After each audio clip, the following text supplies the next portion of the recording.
Você sabe usar o diagrama de Linus-Pauling? Não? Você sabe as suas exceções? Você sabe distribuir eletronicamente um cation, um ânion? Sim? Não? Então, hoje nós vamos falar sobre diagrama de Linus-Pauling. Para você assistir essa aula, você tem que ter visto a anterior que eu falo de eletrosfera. Tudo bem? Então vamos aprender a usar definitivamente o diagrama de Linus-Pauling. É isso, vamos lá!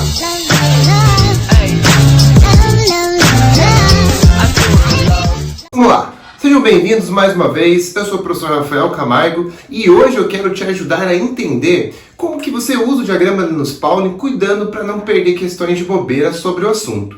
Beleza? Olha só, o que é o nosso querido diagrama de Linus-Pauling?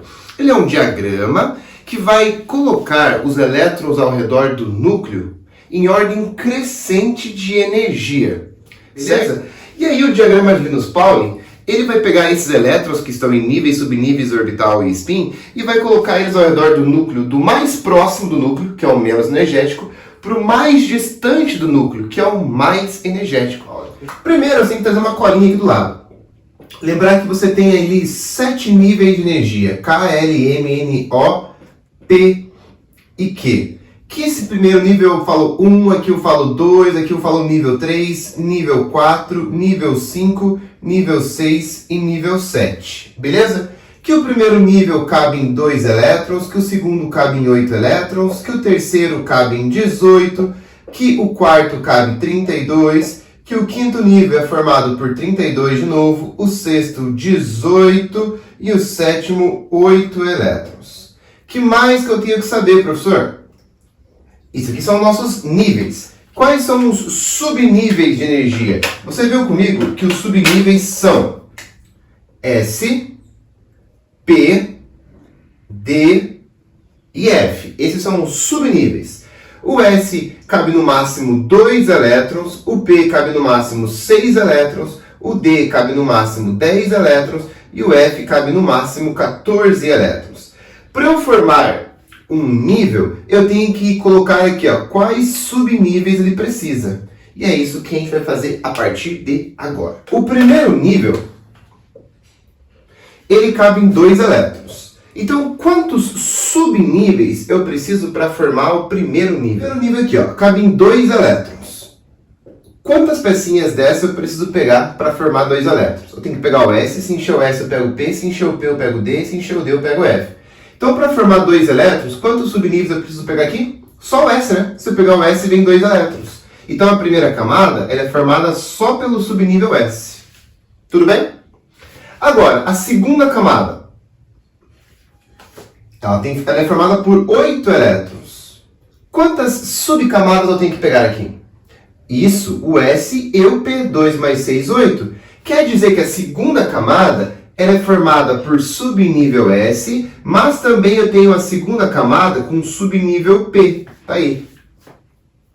Beleza? Segunda camada tem a parte S e a segunda camada tem a parte P. 2 mais 6, 8.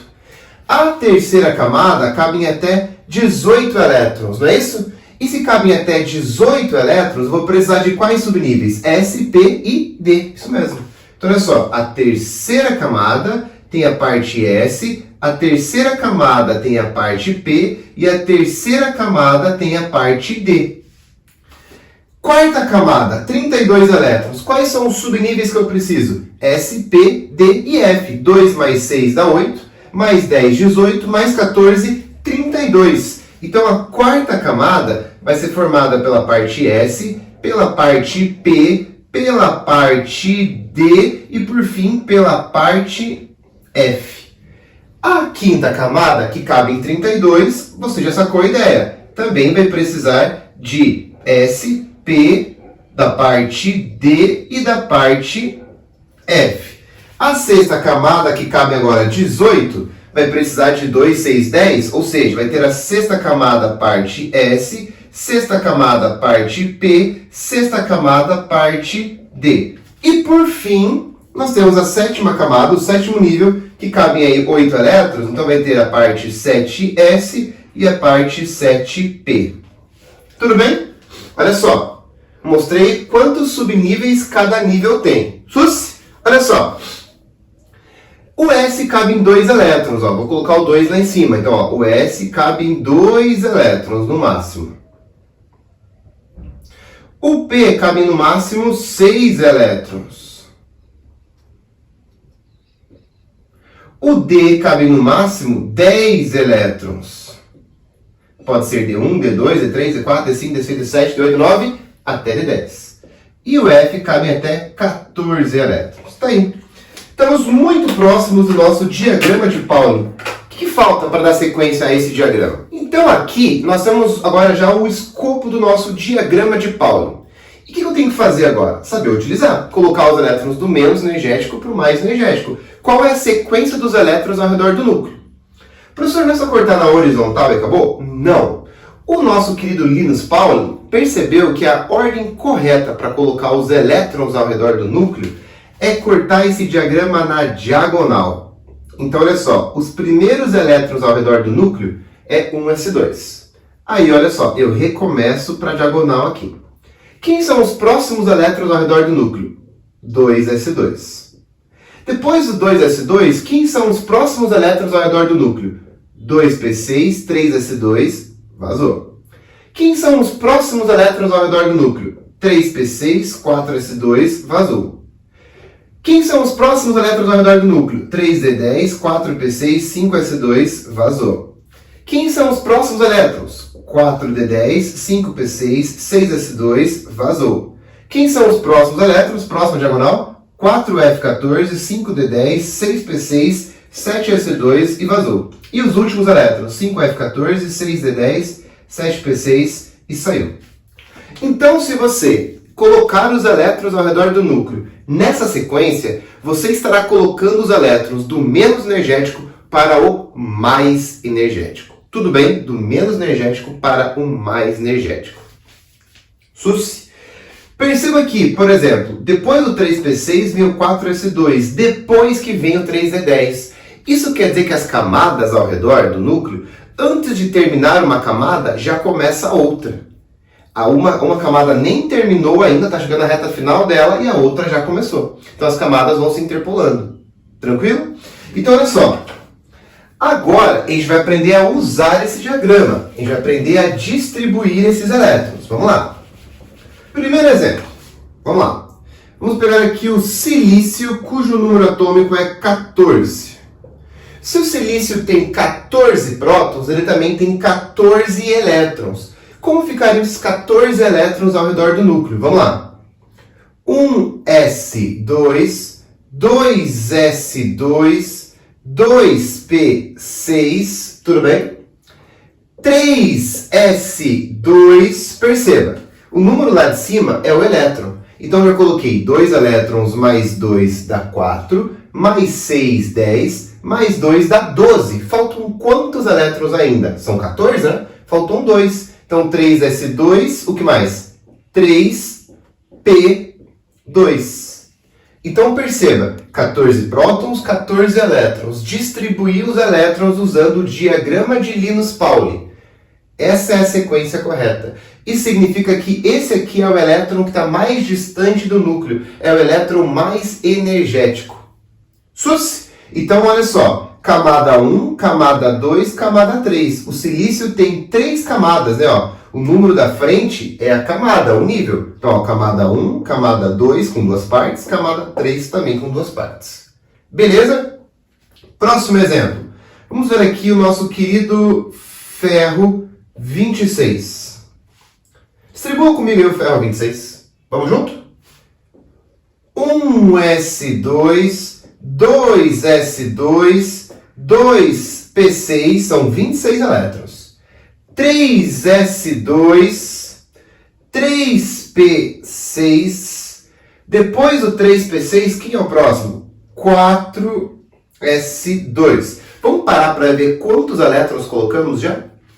2, mais 2, 4, mais 6, 10, mais 2, 12, mais 6, 18, mais 2, 20. Já colocamos 20 elétrons. 20 elétrons. Tudo bem? Já colocamos 20 elétrons. Só que são 6, né? Depois do 4s2, quem são os próximos? 3d. Só que só faltam 6. Então eu vou colocar 3d 6. Professor, mas não é P6, não é D10? O P cabem até 6 elétrons. Então pode ser P1, P2, P3, P4, P5 ou P6. Não pode ser P7. O D cabem até 10 elétrons. Pode ser de D1 até D10. D6, está aí, ó. Distribuímos o nosso querido ferro, em que a terceira camada, o final dela, é mais energética do que o início da quarta, que é a parte 4s. Beleza? Tá aí os 26 elétrons. Agora, se eu venho aqui e faço aqui, ó, 2 mais. O que significa esse 2 mais? Que o ferro agora virou um cátion. Significa que o ferro agora perdeu elétrons. E se ele perdeu elétrons, eu preciso tirar esses elétrons. E é aí que muita gente erra, porque muita gente vem e tira elétron daqui, ó, e perde a questão. Então, olhe bem. Quando eu for tirar elétrons de um átomo, eu sempre tiro da maior camada, da camada de valência, o maior nível energético que eu encontrar ali. Ó, nível 1, nível 2, nível 3, nível 4. O maior nível que eu enxergo é o 4. Então eu vou tirar 2 elétrons da camada de valência, que vai ser essa aqui, ó. Então o 4s2 vai sumir pra gente. E vai ficar assim, 3p6, 3d6. Tudo bem? Tá, professor. E se aqui fosse, por exemplo, vamos colocar aqui, ó, 3 mais. Se fosse 3 mais, aí teria que tirar 3 elétrons. Tiro da camada de valência, mas tem que tirar mais um. Agora que a quarta foi embora, a maior camada é a 3. Falta tirar 1, né? Eu tirei 2, tem que tirar mais 1. Agora eu vou tirar um elétron daqui, ó. E de 3d6 vai ficar o que daí? 3d5. Pronto. Tirei 3 elétrons do ferro 3+. O ferro como cátion trivalente. Tudo bem? Então é assim que eu uso o diagrama de Linus-Pauling. Mas, por exemplo, professor, se fosse um ânion, por exemplo, se fosse aqui o S, vamos jogar aqui, 4-. Tudo bem? Silício 4-. O que significa isso? Que o silício ganhou 4 elétrons. Então eu teria que colocar 4 elétrons na sua última camada. A última camada é a terceira. O P é o último aqui, ó. Então eu vou ter que colocar 4 elétrons, né? É um ânion, ganhou 4 elétrons. 2 mais 4 ficaria 3p6. Sus! Então é assim que você usa o nosso diagrama de Linus-Pauling. Você distribui os elétrons colocando do menos energético para o mais energético. Qual é a grande chance de você errar quando cai cátion? A dica é: distribui como se ele fosse normal. Esqueça que ele é um cátion. E depois você respira e tira elétrons. De qual camada? Da camada de valência. Se você fizer direto, tirando, provavelmente você vai errar. Então distribui como se o cara fosse normal. Respira. Procura qual que é a última camada e tira os elétrons. Beleza? Sus! O último detalhe é o seguinte. Exceções. O mais difícil de exceção, ou de exceções, é lembrar como é que escreve a palavra exceções. Tá aí, né? Exceções. Quem são eles? Quem termina a distribuição em 3d4, em 4d4, em 3d9 ou em 4d9. Se acabou neste segmento, temos uma exceção. Professor, faz um exemplo? Faço. Olha só.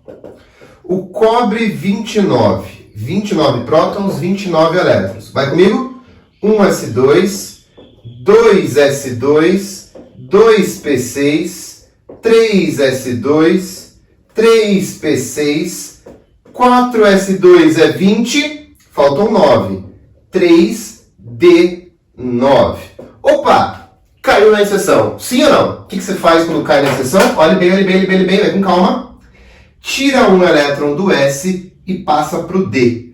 Então aqui era 4s2, vai virar 4s1. Aqui era 3d9, vai virar 3d10. Essa é a conformação mais estável do cobre. Então sempre que o cara terminar em D4, 3d4, 4d4, 3d9 ou 4d9, que foi o nosso caso aqui, você vai fazer essa alteração para ser a distribuição mais correta, mais estável desse cara. Beleza? Deixa seu e-mail que eu te mando exercícios sobre diagrama de Linus-Pauling. Suci! Então até a próxima, meu querido. É isso. Tchau!